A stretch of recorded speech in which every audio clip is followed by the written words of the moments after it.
For a long time, I've been monitoring the main endoscopic journals for interesting new developments to kind of keep up to date. And I think it's only fair that I share it with a wider audience. I'm not going to bother you with the kind of the latest resection of this and that, but things that I think is worth knowing about is something that I put together in these hopefully weekly podcasts, as long as I can sustain it anyway. The first paper that caught my eyes, well, the background to the first paper is a study, I think about a couple of years ago, by Paul Möller. Basically, this paper a few years ago was a multi-center study. 10 European countries were involved in monitoring, I think, 1,942 patients with Lynch syndrome. They followed them for almost 14,000 patient years follow-up with regular surveillance to see how they did over time. And I thought the result was somewhat disappointing because there were 151 colorectal cancers in this group. Well, you can argue that was probably success because the rest of them didn't get a cancer. But I thought it was a bit depressing. I would have thought that nobody would get it, or very few would get a cancer, but that wasn't the case.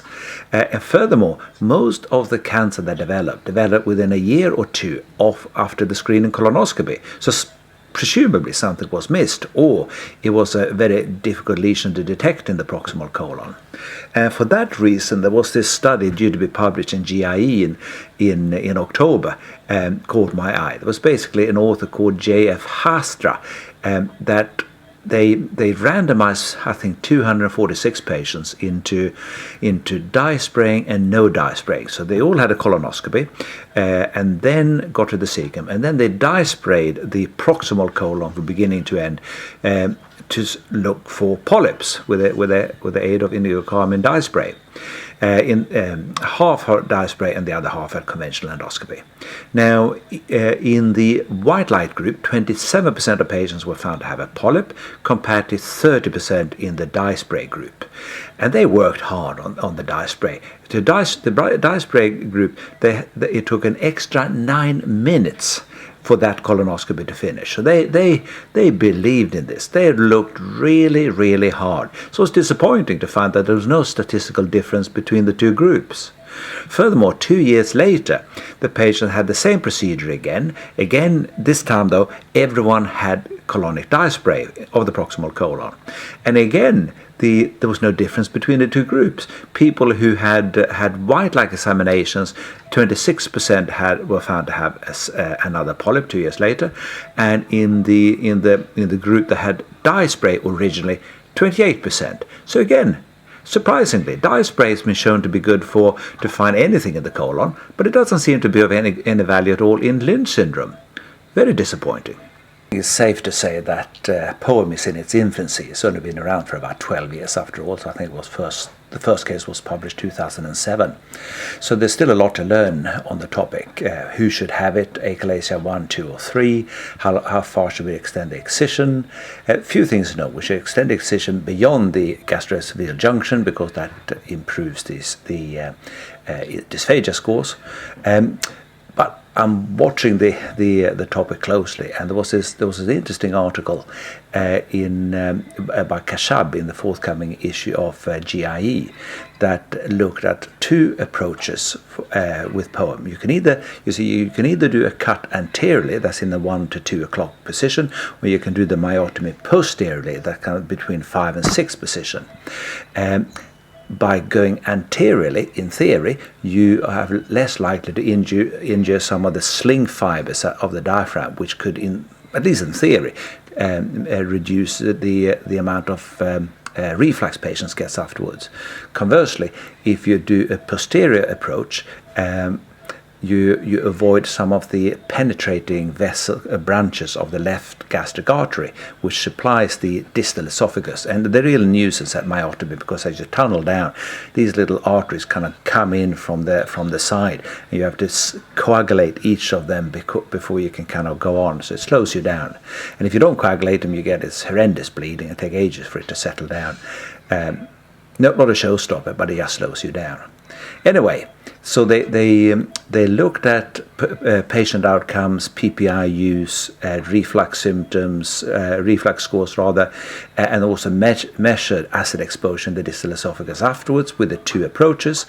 150 patients in total, so a big study, randomized to 1:1, and they found that there was no difference between the two. Didn't seem to matter if you go anteriorly or posteriorly. Is this the final word in the matter? Well, there was this other study by Marianne Guillemont, well, my French is terrible, in Digestive Diseases and Sciences in the 20th of September issue. And they basically used high-definition 3D manometry in 18 patients with achalasia. 3D manometry. That's it's the first time I've seen a manometry study that I actually understand. How can a three-dimensional structure be represented by a flat trace? I simply don't get it. But in this study, I could actually look at the color images and I understood it. And what they found was that in 12 out of 18 patients, the high pressure zone was asymmetrical. It wasn't just all over the place. It was in a high pressure zone that tended to be on the left side. So completely new position. On the side, a 9 o'clock position if you do an endoscopy, kind of on the same side as the greater gastric curve. So maybe we've been doing it on the wrong side all along. Maybe we should do it on the left, because it makes sense. If you've got a high pressure zone there, that's the bit you want to cut, don't you? And in fact, you want to start the myotomy above the high pressure zone, go into it. Whilst if you've got a very short pressure zone, like just a localized spastic lower esophageal sphincter, a balloon dilatation might be enough, or just a 3 centimeter myotomy. Why do anything more extensive?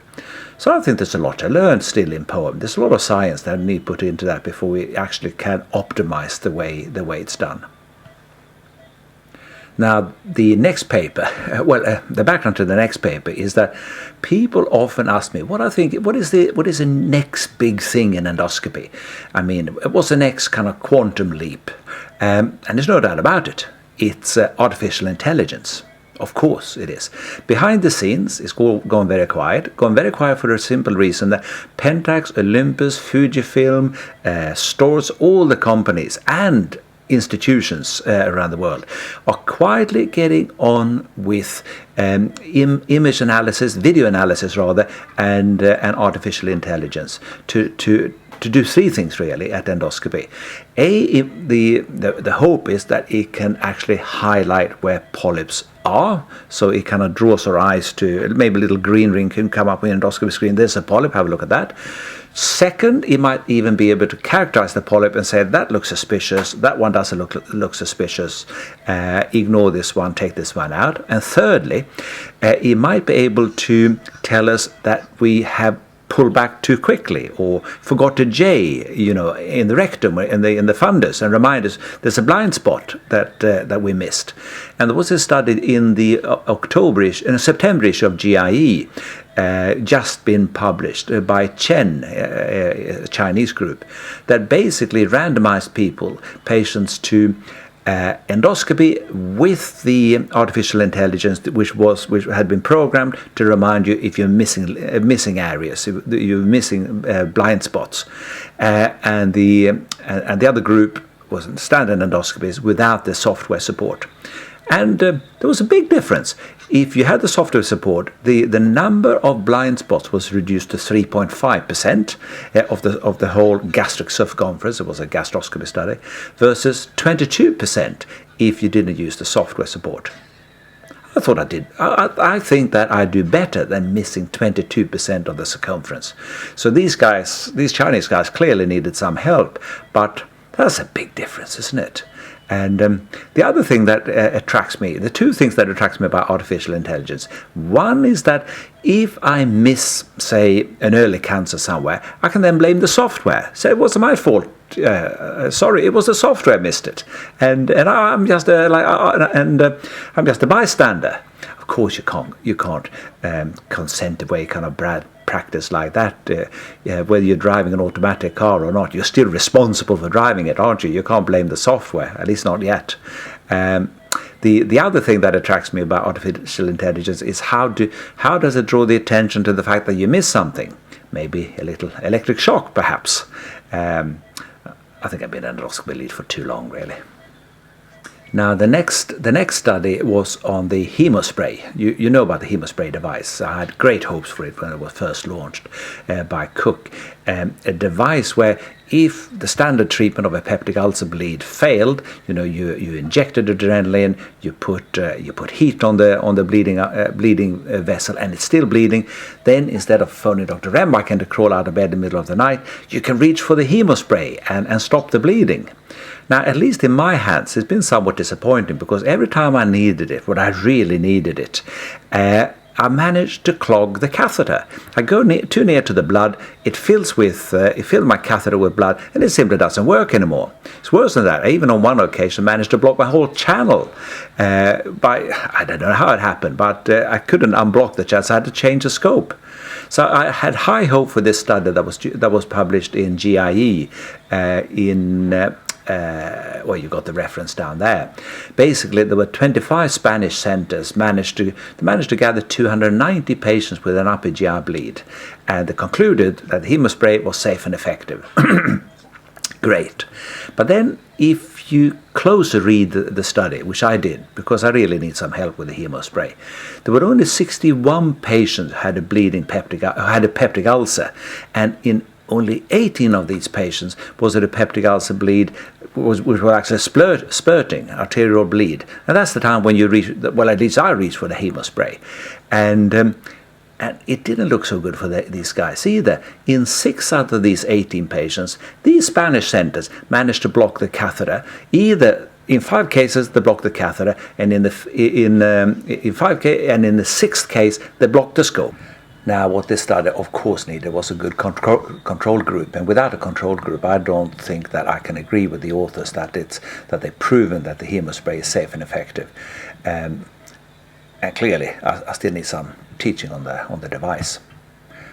Now, the next study. Now, in Leeds, for a long time, we had a policy to, if we see a cancer in the upper or lower GI tract and sample it, we always discard the biopsy forceps for the simple reason that, for 2 reasons really. One, if you take a sample and you then from the cancer and then sample, say, a second polyp. So say the cancer is the ascending colon, and then on the way out you find another polyp in the sigmoid, and you sample that too. It is, in theory, at least possible that cancer cells from the original cancer is still in your biopsy forceps, and as you sample the polyp in the sigmoid, you get a little translocation of the cells, and then the pathologist will tell you, yes, there is a cancer in the ascending colon, and that little polyp you sample in the sigmoid, that got a small focus of cancer too. We can see it on your biopsies. And it doesn't, of course, at all. And then the second reason why we discard the biopsy forceps is because it is, well, theoretically, maybe possible to, if you sample the mucosa elsewhere in the colon, maybe you can translocate cancer cells into the mucosa at the distant site. Seems unlikely. What's the chances of that? Well, there was a study. It's due to be published in Gastroenterology. It's in press by an author. First author is Yara Bucks. Basically, they looked at this. They looked at cases. They only had a handful of cases where this may have happened, and they also did some kind of practical experiments around it and found that yes, if you do sample a cancer, you can inadvertently translocate cancer cells, and in 1 out of the 5 cases of translocation, they could even culture the cancer cells into little miniature cancer organoids. So clearly the cancer cells are viable, so they can, in theory, implant somewhere else in the bowel. And they put an estimate behind it. They thought that the risk of this happening was something like 1 in 200 cancers you sample. If you use that bioforceps somewhere else in the colon, you could inadvertently re-implant the cancer cells somewhere else. 1 in 2. So what should you do? Well, you should discard your biopsy forceps. Imagine it. If a biopsy forceps is about 5-6 euros, maybe something like that. If you threw them away, it will cost you about £1,000, and for £1,000 you will prevent one cancer implantation. It's the cheapest cancer prevention strategy you could ever come up with. Of course you should do it. Now, another study that caught my eyes was an editorial by Hassan Matrat and Alessandro Ripicci, due to be published in the forthcoming issue of Clinical Gastroenterology and Hepatology. Basically, in this editorial, the three authors make an argument, a strong argument, for all polyps up to 2 centimeters in size to be removed as a single fragment, if at all possible. I think they haven't actually said it in the editorial, but you can see them thinking this should be a standard KPI that we should all be monitored on. And the background to it was that they referred to the CARE study. You remember this American study, the complete adenoma resection study. It was published in Gastroenterology, I think, 2013, basically showed that there was a disappointing complete resection rate of, or incomplete resection rate rather, of 17% in polyps up to 2 centimeters. So 10 to 20 millimeter polyps, up to 17% of them weren't completely removed. And of course that's an issue, because then if you have removed complete polyp, there's a risk of a cancer developing there, unless you do, or if you do a prompt follow-up, say in 3, 4, 5, 6 months' time, to have a look at the polypectomy site, that in theory squanders resources. That's the argument by the three authors. The editorial is accompanying an article where basically the multi-center study in America, where the piecemeal, if you have a lesion up to 2 centimeters removed by piecemeal resection, their incomplete polypectomy rate was a staggering and unacceptable 28%. And I don't disagree. 28% is too high, you know. But of course, it's not just size that predicts the local recurrence rates. It's the SMSA score, of course. The size, growth morphology. Flat lesions are more difficult to remove than polypoid lesions. It's the access. If it's difficult access behind a fold, you have to remove it in retroversion, for example. That makes it more difficult. And if it's more difficult, you're more likely to get a local recurrence. So that, and the colonic site is the last one. Proximal lesions are more difficult to remove than distal lesions, SMSA. Anyway, so they make a strong argument for all polyps up to 2 centimeters in size to be removed as a single fragment. And they say, then if you do that, you don't need to do an early follow-up. The patient come back, say, 3 years later for another colonoscopy. Me, as a therapeutic endoscopist, I often get referred patients like this. You have a colonoscopy, find something in the sigmoid colon, Dr. Rembacken or transverse colon, can I please go in and remove the polyp? Which I then do. I then go in and do exactly that. I don't do anything else. I don't look at the transverse colon. I don't look at anywhere else. I go in, take the polyp out and go home. Finished. So I rely entirely on the index examination to having done a careful examination of all of the colon. And of course the problem is that we tend to miss things when we are distracted. You find a big and somewhat funny looking polyp in the ascending colon, well then it's so much more easy to miss the little subtle flat polyp just behind the fold at the hepatic flexure.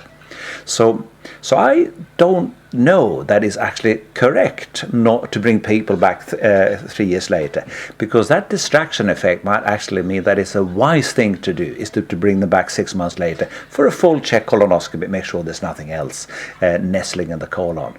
So I'm not entirely sure that I agree with the editorial. Now, I remember last year where Thomas Rösch published a review of the German National Polyp Registry of something like 600,000 polyps, I think. And they basically try to look into why it is that a cancer, a post-colonoscopy colorectal cancer, is much more likely to happen in the proximal colon than the distal colon. And they look for size and growth morphology or whatever, and they couldn't really get a handle on it. But confirmed it was the case.